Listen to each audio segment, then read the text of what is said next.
স্বাদে গন্ধে ভরা চন্দন কাঠ পিঠে। এই পিঠের নামটা শুনতে একটু অন্যরকম, তবে পিঠে খাওয়ার পর নিজেরাই বুঝতে পারবেন এই পিঠের নাম কেন চন্দন কাঠ। এতটা সুগন্ধ, এতটা স্বাদ হবে ভাবতেই পারবেন না। বানিয়ে দেখুন একবার, পুরো মুখে লেগে থাকবে। হাতের কাছে থাকা উপকরণে ঝটপট তৈরিও হয়ে যায়। নমস্কার বন্ধুরা, নতুন একটা পর্ব দেখার জন্য আপনাদের সকলকে স্বাগত জানাই। আজকে বানিয়ে দেখাবো সুগন্ধে ভরা, মুখে লেগে থাকার মতন চন্দন কাঠ পিঠে। একবার বানিয়ে দেখুন, খেতে কিন্তু দারুণ লাগে। চলুন, আশা করছি আজকের রেসিপি অনেক ভালো লাগবে। তো এই পিঠে বানানোর জন্য আমাদের লাগবে চাল, আর আমি এখানে নিয়েছি গোবিন্দভোগ চাল। যে কোনো চাল দিয়ে কিন্তু পিঠেটা বানানো যায়, তবে চেষ্টা করবেন গোবিন্দভোগ চালটা নেওয়ার। এতে করে কিন্তু পিঠেগুলো দারুণ হবে। আর এই গোবিন্দভোগ চালটা আমি 10 থেকে 15 মিনিটের জন্য একটু ভিজিয়ে রেখেছিলাম। তারপরে পরিষ্কার করে ধুয়ে জলটা একদম ভালো করে ঝরিয়ে নিয়েছি। চাল একদম ঝরঝরে করে নিয়েছি। আমাদের লাগবে একটা মিক্সিং জার। এবারে মিক্সির জারে অল্প অল্প করে চাল নিয়ে নিচ্ছি। এবারে মিক্সির ঢাকনা লাগিয়ে চালটাকে একটু আধো আধো করে গুঁড়ো করে নেব। পুরোপুরি একদম পাউডার করতে হবে না, একটু আধা ভাঙা করে গুঁড়ো করতে হবে। তো এখানে মিক্সির মধ্যে খুব ভালোভাবে আমি একটু গুঁড়ো করে নিয়েছি। আর খেয়াল করে দেখুন, আমি কিন্তু পুরো পাউডার করিনি, ঠিক এরকম একটু দানা দানা ভাব রেখেছি। একটু আধা ভাঙা করে গুঁড়ো করতে হবে অবশ্যই। একটা বাটির মধ্যে নিয়ে নিচ্ছি।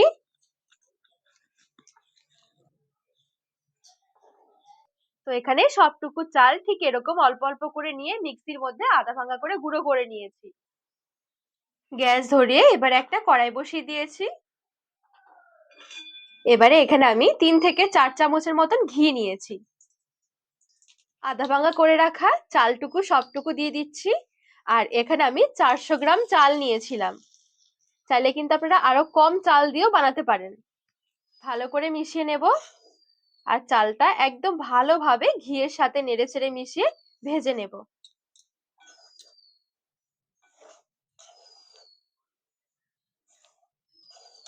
আর এখানে চালটা যত সুন্দর করে ভাজা হবে, তত বেশি খেতে ভালো লাগবে।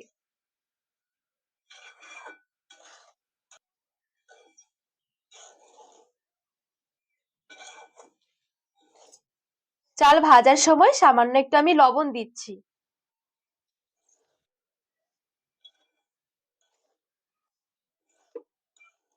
এখানে আমি চালটা 5 থেকে 6 মিনিটের মতন সময় নিয়ে মিডিয়াম আঁচে নেড়েচেড়ে একটু ভেজে নিয়েছি।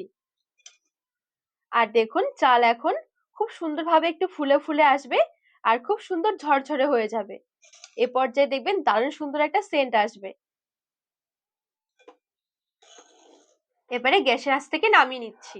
আর এদিকে আরেকটা পাত্র বসিয়ে দিয়েছি গ্যাস ধরিয়ে। এবারে নিয়ে নিচ্ছি জাল করা দুধ। এখানে আমি 1 লিটার দুধ নিয়েছি।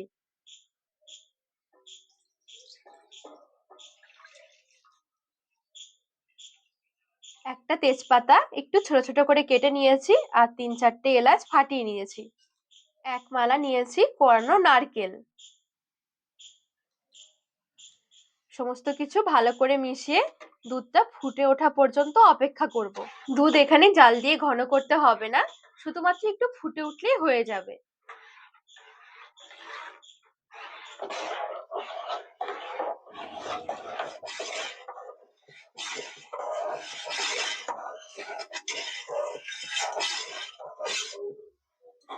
এবারে ভেজে রাখা চালটা অল্প অল্প করে দেব আর মেশাতে থাকবো।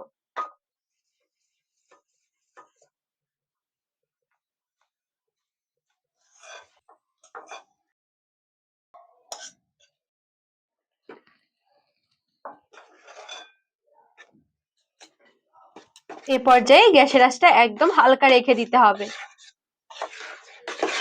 দুধের মধ্যে নাড়াচাড়া করতে করতে দেখবেন এটা অনেকটা ঘন হয়ে আসবে।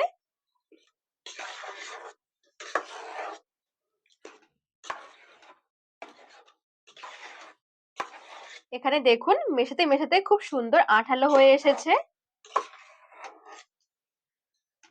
এবারে দিয়ে দিচ্ছি খেজুরের গুড়। আমি এখানে লিকুইড গুড় নিয়েছি 400। যেহেতু আমি চাল নিয়েছিলাম 400, চাল আর গুড়টা হবে সমপরিমাণ।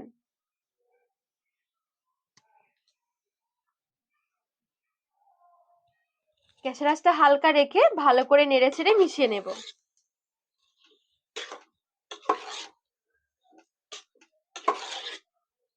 গুড়টা দিয়েও ভালো করে নেড়ে ছেড়ে একদম মিশিয়ে নিতে হবে।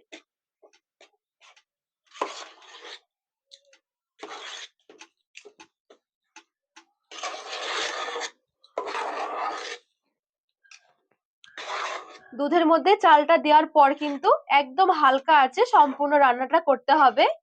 তো এখানে দেখুন গুড়টাও ভালো করে মিশিয়ে নিয়েছি আর একদম আঠালো হয়ে এসেছে। এই দেখুন।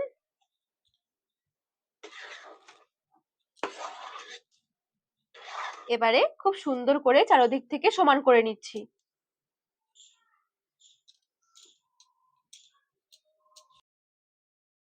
তো এখানে দেখুন খুব সুন্দরভাবে আমি একদম উপরের দিকটা সমান করে নিয়েছি। সামান্য একটু ঘি দিয়ে দিচ্ছি। ঘিটা চারদিকে ছড়িয়ে একটু লাগিয়ে নেব।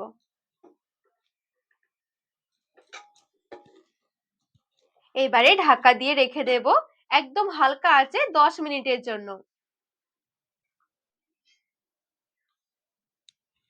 ঢাকা দিয়ে 10 মিনিটের জন্য রেখে দিয়েছিলাম একদম হালকা আঁচে। এবারে গ্যাসের আঁচটা বন্ধ করে দিচ্ছি। এবারে ঢাকা দিয়ে আমি একদম পুরোপুরি ঠান্ডা হয়ে যাওয়া পর্যন্ত অপেক্ষা করব। চাইলে কিন্তু আপনারা এটা অনেকটা সময় ধরে রেস্টও রাখতে পারেন, সেক্ষেত্রে পিঠেগুলো খেতে আরো বেশি ভালো লাগবে। তো একদম ভালোভাবে ঠান্ডা হয়ে যাওয়া পর্যন্ত আমি অপেক্ষা করব, তারপর আপনাদেরকে দেখাচ্ছি পিঠে। তো এদিকে খুব ভালোভাবে আমি ঠান্ডা করে নিয়েছি। ঠান্ডা হয়ে যাওয়ার পর দেখবেন এটা খুব সুন্দরভাবে সেট হয়ে যাবে। এবারে কিছুই না, এভাবে করে ছুরির সাহায্যে একটু পিস পিস করে কেটে নিতে হবে।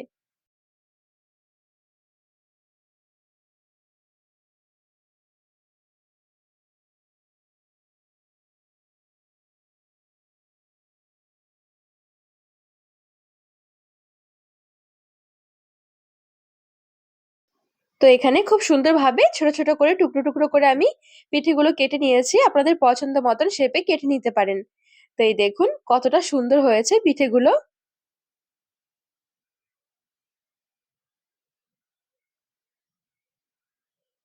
দেখতে যতটা সুন্দর, খেতেও কিন্তু দারুণ একটা পিঠের রেসিপি।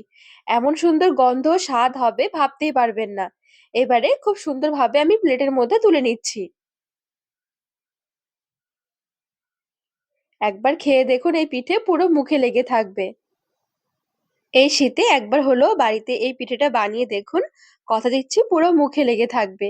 ভাবতেই পারবেন না এভাবে পিঠে তৈরি করলে খেতে এত ভালো লাগবে। মুখে দিতেই দেখবেন মিশে যাবে।